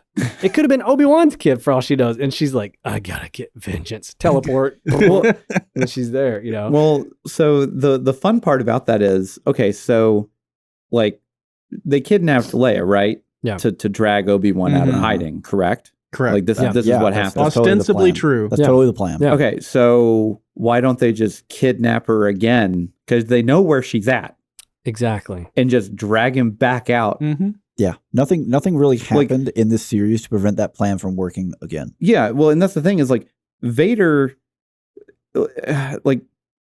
still wants to catch Obi-Wan after he's been essentially defeated by him a second time. Yeah. And there's nothing that would, he's still a very mad Darth Vader. Yeah. Like there's nothing that would stop him from just like going and taking Leia again. He would do something as drastic as blowing up all of Alderaan to get at Obi-Wan a second time. No. yeah, but like it took him 9 years to do that. Well, they had to build it first. He had to really think about how to do He could become a project manager. He was just sad that Leia was on board when he did it. Yeah, okay, so No, we're not done with plot. no, No. continue. Okay, so speaking of an homage or a riff on a 2 recent Star Wars movie, we got Chewie in the second transport again. When Vader grabs the transport out of the air, pulls it down, rips it apart. Like, man, he's mad, and they are all. There's a second transport. That one I give a pass. It definitely was there. Because it was there. You see a second transport in Rise of Skywalker. Yeah. It's there. You only see it for a second, but it's there. Same problem. Well, no, Whatever. continue. Anyway, that one I give a pass because they're trying to play into the mind games that Obi-Wan and Vader are playing with each other because they know each other so well. Yeah. So like that actually did feel a little earned. Yeah. It felt a little bit more abrupt because you didn't see them like starting up their engines or anything, or any discussion of this plan. There's also the feeling each other's presence turns on and off real fast with no explanation. So it's when you need it. Yeah, it's like, oh yeah, that thing's flying off. I don't feel Obi-Wan on it, but he's got to be there. And then there's the well, I just threw a whole bunch of pumice rocks down on his head. I don't feel the fact that he's actively using the Force to hold them up. Pretty sure I don't detect that Force power at all. That's the only one I don't detect. Who would ever rocks off my head power? Who would dare use such a forbidden technique? Yeah. Okay, so I'm actually going to dial it back to the first episode where they're the Inquisitors are on Tatooine and they're hunting the other Jedi. The other Jedi. Yeah. That like they're interrogating like the room, right? That's actually a great scene where he's talking about how do we catch them because their natural instinct brings them to the fore for us to get. Like, that's a great introduction to a villain. And that was great. And then like he just kind of like drops this little like very thin ramshackle awning on top of, not even on top of anyone, just in between them. They're like, oh, I guess he can go. And ultimately that scene hits really hard if you just headcanon it a little bit to where he's actually talking about Reva. Right? Oh, yeah. You've got to headcanon it a little bit because they didn't actually do anything with it. I feel like that's a lot of this show. But they could have headcanon sections of it to make it like fanfic. Yeah. So you touched on episode 1. Yeah. So we've been dinging them for just kind of like, hey, that doesn't really make sense, or how did you get here? How did you get there?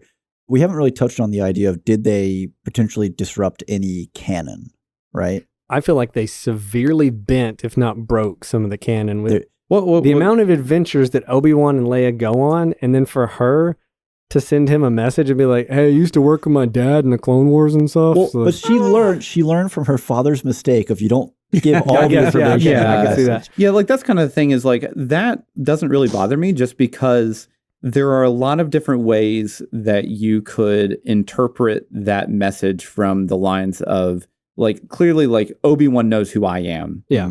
I know who Obi-Wan is, and we need to make this as basically non-committal as possible. Well, in a manner of if someone else picked this up, they wouldn't be like, I'm not going near that Jedi. Yeah, they might actually deliver it to him. Yeah. So my thing here, right, and this is also I'm going to go back because Andrew dropped the words bait and switch earlier on the music, and this is also part of what we'll call it a bait and switch program. I don't hate the fact that it happened, but it was. So we have Obi drop this line to Owen early in episode 1 where, well, when he comes of age, he has to be trained, right? And that's a great line in a trailer, a teaser, because then you think, oh, I know what the story's going to be. I know how this is going to go. Yeah. And obviously it didn't. It was late. And it was actually, it was fine. It was a fine idea and concept for the story. The problem is you drop that line because it reads great in a trailer. But we find out it's been 10 years. Luke's 10 years old. Anakin was 9 and was told by Yoda, "You're too old to train." Younglings start at like 5 or 6. If Obi actually believes this, he should have been training him for 5 years, 4 years, easy. Yeah, and it just like this is the culture this is what he knows, this is what he was raised, and this is how he believes. So if he actually wants to spout that line off at Owen, then there's something very wrong there, right? And it's one of those things that it's not like, oh no, this ruined Star Wars for me. But it starts to add up, right? You just keep getting this bit. Well, and you bookend it with at the end when he looks at Luke and is like, he doesn't need to be trained. You and Beru are all he needs. And it's like, well, that'd be true if they had defeated Reva, but they didn't. You got lucky. Yeah. You just got lucky. You got lucky. Like that would have been almost a cool scene if Obi-Wan doesn't make it back in time, but it doesn't matter because they were able to handle the farmers band. And he's like, "Oh, y'all got it. You hit guns where, bro?" Oh, so I love the so they have essentially the full drop on her because like okay, so Owen lets loose a bolt before she even turns around, which is the proper way to do it, and he just misses. And it's just like I was like, come on, was a stormtrooper. Oh. Yeah. I've had D&D sessions that played out a lot like that. Like, we got the drop on this guy. Ooh, rolled a 1. That's great. I mean, like, that absolutely does happen, and I Sure. can completely get that. But it's kind of one of those things where I would have felt better if she would have already knew that was going to happen. She blocked it with her saber. where he had the true aim. It just didn't matter. Yeah. Well, it's the same thing as her going after Vader and he stops it, right? It would just be her playing off the same moment of she's looking the other way and it's just the cool casual swat. Because then it's you don't have a chance because clearly like they didn't. And it's also plays better with her leaving them alive too, right? Because if it's more of an equal fight, with the two of them versus the one of her, then she's the options that she has to win reduce drastically, and she has to resort to lethal force. Yeah. Whereas obviously she can't harm these people overly much because they die later. That's how he got his limp, though. What about legs? They don't need them. But so she takes care of them or deals with them using entirely non-lethal methods the entire time she is bent on getting past them to commit murder. So I don't see where, I mean, why is there restraint? We hid in this order for so long to get revenge, which is her murder. Yeah. And we've witnessed and been part of a bunch of other murders. But this moment of I need to get to this kid to commit murder, but I can't murder the people shooting me. That's just a bridge too far. Yeah. Yeah. Okay, so let's move on to entertainment. All right. Can I say a couple more things about plot? Yeah. Or we can save this for after entertainment. I'm good either way. No. It can be kind of part. So I have some ideas of how they could have. Basically, this isn't the plot that happened. I feel like these are some minor tweaks they could have done to the story that would have made it way more stakes, would have made it way more entertaining for me. Mm-hmm. All right. So I have issues with Leia being so involved in all this because I am kind of the same mind of like Patton Oswalt when he talks about the prequels of like, I don't need to see how the sausage is made to enjoy the sausage. I don't need to see Boba Fett as a kid. I like Boba Fett as an adult until I saw his series. But like with Leia, I thought what would have been very cool is if they kidnap Leia and that gets, Obi-Wan out of hiding. When he rescues the girl, it's not Leia. It's the body double that she used in the opening scene where she was like, she had didn't want to go to the function. Yeah. And now he's got this kid that we don't know the fate of who is being hunted by the Inquisitors and him. He's a Jedi. He has compassion. And he is trying to get him, a rusty old man, and her out of trouble. And each episode, we don't know if she's going to live or die. Or, you know what I mean? Like, add a layer to it. The danger is actually real. It's not Leia. 'Cause if it's Leia, we know she doesn't, she can't die. She can't die, right? Yeah. And then the other thing was like, I wish they would have incorporated Qui-Gon a lot earlier. Yes. To have more of that exposition between Obi-Wan, having someone to talk through the inner turmoil that he's having, trauma. To like really expand on that part of it. So I would have much rather had more backstory with Reva because I think her, like the general idea behind her character is very cool. This is a youngling that survived and has a plan to like get revenge on Vader. That's a new and fresh idea too. Because like we've seen the survived younglings that just went into hiding or tried to get away, right? Like this is a total twist on that. Total twist. So and we don't know, like she's a new character, right? Unique. Yeah. We don't have an idea of if they can attach emotional stakes to her, we don't know if she lives or dies, right? Exactly. And go ahead. Also, I was just going to say it bothers me that basically all of because we live in the age now to where it seems like every single character can possibly get their own spin-off show because that's kind of what they do with Marvel where they introduce like a new hero every single post-credit scene or whatever. And they didn't kill Reva because they're like, well, if this is actually pretty popular and people like her, then we can make our own show. Right. Yeah. And I think that's my overall plot problems with the show is its core concept. It's like, I think it felt like they never committed that this is one season, this is a mini series, and this is it. It felt like halfway through, they were kind of like, well, maybe we should leave it open. I don't know. What if Ewan doesn't want to come back? Well, we'll write it kind of where things close off. Yeah. But leave it a little open because to me, like if they get a season 2, I don't want Obi-Wan and Vader to be interacting. Like again, my headcanon, the way I would have changed my fan fiction if Disney would have bought it, is Vader and Obi-Wan never fight is the way I would have had it. I would have had Obi-Wan always be a step ahead of Vader and Vader always chasing, and that's causing more frustration on Vader's side. And you get maybe more scenes with Vader and Palpatine talking or something where you see Anakin working through, the stuff. You see Obi-Wan talking to Qui-Gon Jinn, and then by the end of it, you're teed up better for A New Hope. You've had Reva, you've explored her storyline and made her like a villain where you understand her motivations a little more than what we got in this. And again, you remove the Leia part of it, because the problem I feel like with Leia as a little girl is like, it was just mini Leia. Mm-hmm. Her character over the course of this, nothing happened that made me go, oh wow, now I understand a whole nother side of Leia.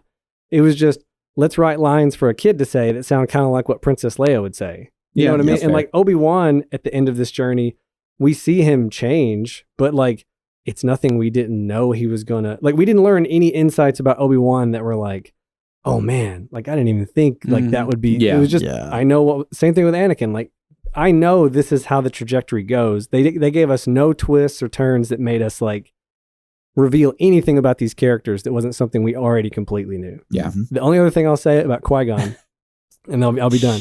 I think it would have been a lot funnier, and it could have been like a buddy cop show if Qui-Gon keeps appearing to Obi-Wan as a Force ghost, and he doesn't want to talk to him.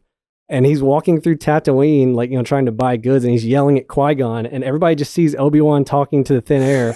And they're like, oh, Ben, you know, Kenobi, crazy old hermit. Weird hermit, you know, and like it kind of set up the idea that he's this weird dude. Yeah. And like that would have, I think, played more into his position in A New Hope. And if you get that, and you get that ability to just break tension with these comedic moments whenever you want, you get to tell the dark, compelling you drama. can have a lot more tension because you have a way Yeah. to snap it. And the other thing I had written down was that in this show, no children, specifically Luke and Leia, have any formative memories, because Luke gets the coolest toy he's ever had from Obi-Wan Kenobi, and then later he's like, oh, you mean old Ben Kenobi, that crusty old dude that lives in the rock? I guess I've never met him. Not the dude who gave you your favorite toy that you still play with as a 20-year-old because you're flying this exact ship. Yeah. Well, and again, it bothered me too with Leia being in it, because again, when Obi-Wan dies in A New Hope, and she's like, just kind of like, yeah, the old dude's dead. Let's go. Yeah. You know, not like, oh, that dude, I went on an entire adventure, the biggest adventure of my life up until now when I was 10. Yeah, I mean, no, she does have some adventures in Rebels, but it's nowhere near the scale. Okay. Yeah. Oh, yeah, sure. I haven't. She's only in a handful of it. It's more cameo than anything like that. Like the characters of Rebels like kind of intercede into one of her diplomatic things, and then but she's also, you know, she's like 15, 16. Yeah, at the 15, time. yeah, she's spunky. All right, so let's do some entertainment. Sure. Who wants this? I'm probably going to start high here. So I give it an 8. Ooh, yes, that's high. Yeah. That's high. Okay, so 8 is my threshold to rewatch it willingly, right? Yeah. I would definitely rewatch probably episodes 5 and 6. I'd probably skip the other ones. But it's one of those things where, like, now that I know what I'm getting into when I watch the show, I can literally just turn it off and not like I can turn my brain off and just be like, I'm here for flashy light swords. Yeah. All right, I'm gonna drop in right on top of that. I give it a 5. Okay. Because at the end of the day, all of the trappings of this show, none of the emotional weight that occurs in the flashy light rave moments are generated by the show. They're all generated by the prequels. Oh yeah, 100% nostalgia. Yeah. Right. Yeah. Well, just better storytelling, which is that's a huge leap already, you know. And all you have to do is go on YouTube and fire up 5-6 minutes worth of fight scenes, and you know the sparring bit, and you don't go to the Disney YouTube channel, you go to someone else's YouTube channel because they put the proper music over these. Yeah. I mean, yeah, and you're good. That's all you needed. Yeah. I mean, I don't disagree. It's just more on the lines of, you know, you still get some moments here and there, and you know, going into it, you know what what to expect, which is nothing. And we get handed some of the worst chase scenes in visual media. I don't understand how someone Period. played it back, watched it, and went, that's pretty good. I Oh, like it. yeah, Put it yeah. in. Keep it in. I mean, you could, speaking of putting the proper music over scenes, episode 1, the kidnapping of Leia, just put Benny Hill on top of that, and speed it up a little. Yakety sax. Yeah. That is totally what they meant to do. I really was waiting for like a bong noise when that person runs into the branch. Like he goes up to the thing and he's like, "Oh man, it is a small tree. There's no way I can get around The only way that." I even get bend at the waist. I don't. He's even running when you see like the kind of the wide shot, quote unquote, of her running and the two of them behind her. He's running bow-legged to like slow himself down, because it's just, you take like 3 steps and it's a 10-year-old. Yeah. There are so many. A small 10-year-old. Yeah, well, there are just so many. She has a very small stride. better I done. feel like that entire scenes. scene could have just been cut by them just like grabbing her. Yeah, it could have just been Flea leaning against the tree. You'd be like, "Sup, kid? You want to do drugs? No, cool. Boom, Come with me." Bag over the head. Yeah. Next scene, because it added nothing. If anything, it took away. It adds tension because like less is more when you're dealing with scary things. Mm-hmm. Yeah, and so we're trying to hide the fact that these are completely inept individuals as long as possible.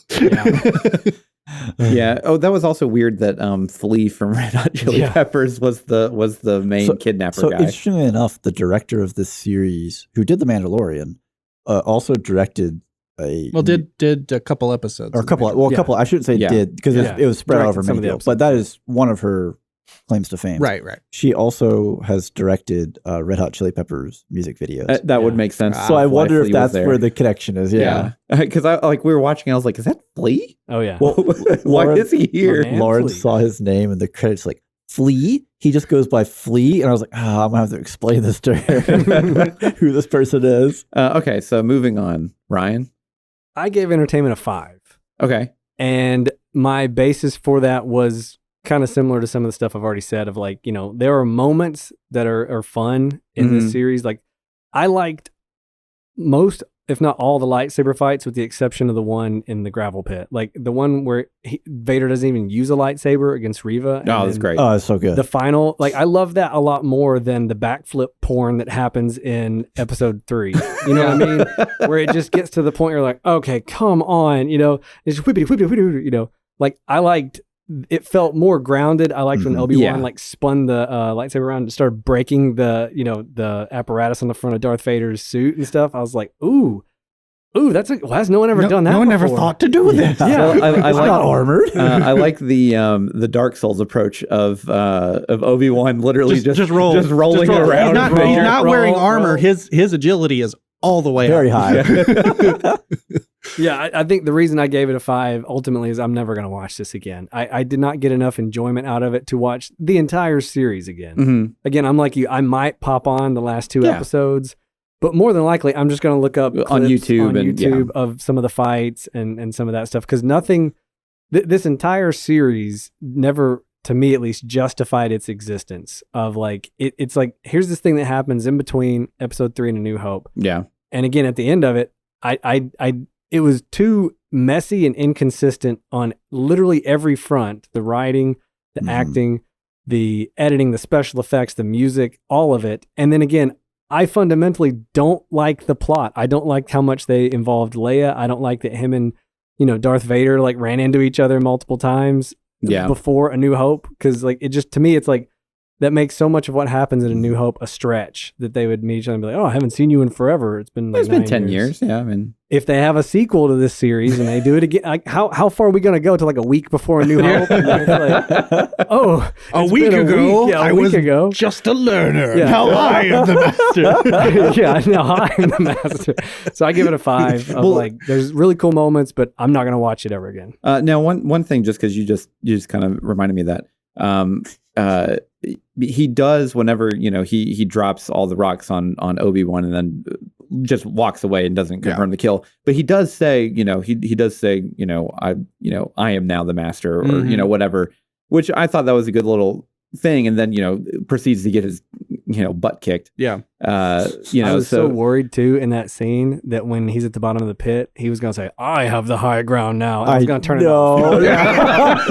Bye. I was like ready. I was like, a finger on the remote, like, do not say it. Don't you do it. Joel? Well, I gave it a 7 in entertainment. And this is partially not fair, right? Because I'm basing my enjoyment of this series not only on how I headcanoned this series, but also how I headcanon the prequels. Oh, wow. Because in my mind, Obi-Wan is the main character of the prequels, not Anakin. Yes. Yeah. And so I don't go back and watch them, but I think about them from that perspective. Yeah. And some of the Clone Wars content kind of makes up for that a little bit because you definitely get more of a arch nemesis arc between Obi-Wan and Anakin? No, Grievous? my mind is Grievous? blanking. He got chopped in half and was so angry about Darth it. Maul. Darth Maul. Thank you. Yeah. And We'll get there eventually. yeah, and that stuff that should have existed in the prequels from the get go, right? Yeah. And so Well, Maul should have been the main Yeah, bad guy He for the should whole not thing. have died in episode 1. I really, back in the Died. day, thought that the prequels were going to be an Obi-Wan trilogy. Again, as a kid, I had no clue. I didn't realize it was just going to be Anakin's origin story. I would have much rather watched an Obi-Wan trilogy with Darth Maul as a villain. Yeah. Yes. And that's why I think when they announced this series, I was so hyped up for it. Of like, oh, finally we get like a deep dive on Obi-Wan, and then this is what we got. But it's fine, whatever. But anyway, so with that being my headcanon of the original trilogy, and then kind of tweaking this to really focus on the emotional journey that Obi-Wan goes through to kind of reconcile the trauma that he's gone through of losing so much and feeling responsible for it. That really serves as a really good end cap to his arc, looking across the entire prequel trilogy leading up to this, so that he's ready to be this iconic hero moving into the original trilogy, whereas he doesn't really have anything left to learn because he's done. So yeah, that's fair.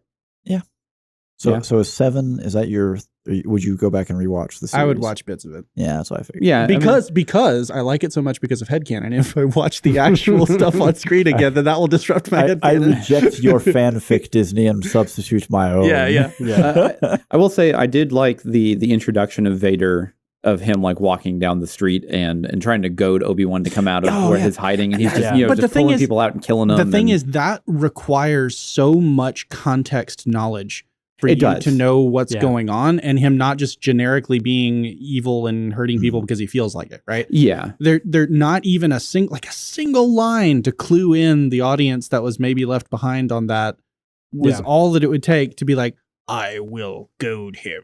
Yeah. That's the theme of this entire series, though. Is there's so many points where it's like, if y'all could have just worked in one line Give me a conversation right here, somewhere. Yeah. it would have propelled or solved issues on multiple fronts. yeah, and then you're just like, okay, cool, yeah, that's fine. Yeah. But yeah, it was a show. It is what it is. It was better than Book of Boba Fett. Way better than Book of Boba Yeah. Fett. Mandalorian season 3 is somewhere out in the offing, so we'll see. this February or January or something like that. or It's- this upcoming. It's somewhere Yeah, out next, yeah. ahead of us, and we will Yeah. see if the pinnacle of modern Star Wars can retain its banner.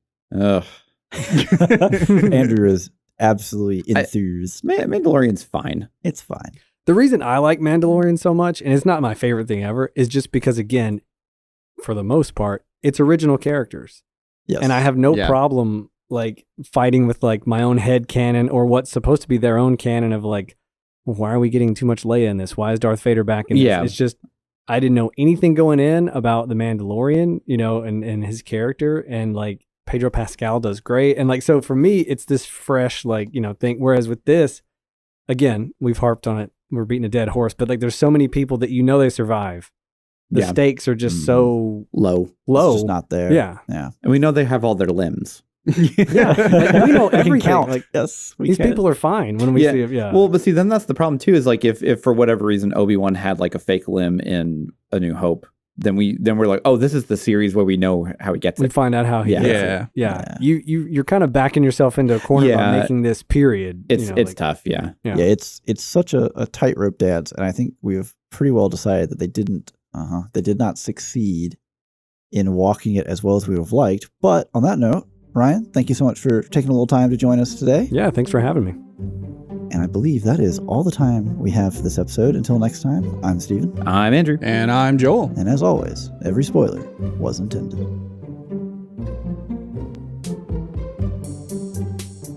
Thank you for tuning in. If you like what you heard, you can support the show for as low as $1 at patreon.com/spoilersintendedpodcast. We also have a Discord server and would love to have more people joining in the conversation. Links are in the description below. Thank you.